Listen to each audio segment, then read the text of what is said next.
Dans les eaux paisibles de la rivière du Jourdain, au sud de la ville de Tibériade, se trouve Yardénite. Yardénite, lieu saint de la chrétienté, est d'après le Nouveau Testament l'endroit où Jésus de Nazareth fut baptisé. Chaque année, des milliers de pèlerins venus du monde entier s'y rendent afin d'effectuer un bain rituel et de reproduire ainsi une cérémonie de baptême. Ce reportage constitue le premier volet de notre série consacrée au lieu saint du christianisme en Israël, et ce, alors que les fêtes de Noël approchent doucement.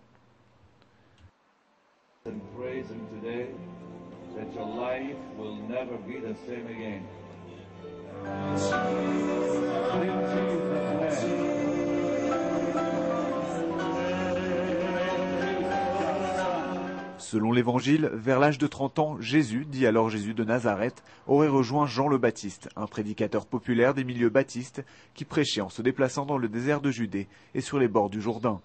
Jésus reçoit alors le baptême que Jean lui administre pour le pardon des péchés.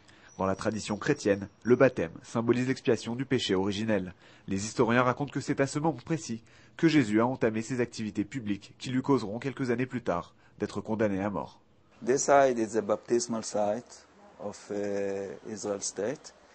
It's the site that all the Christians who want to make the ceremony of the baptism in the Jordan River come here.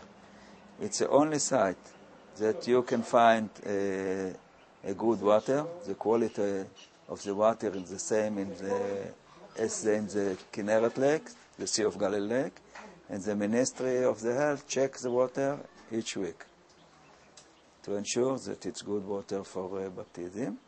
So it's also close to the other holy places around the Sea of Galilee.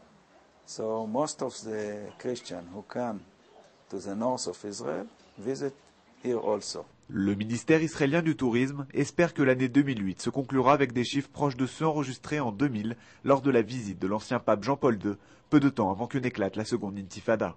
Depuis, si le tourisme chrétien s'est maintenu en Terre Sainte, il n'a pas retrouvé son niveau d'antan.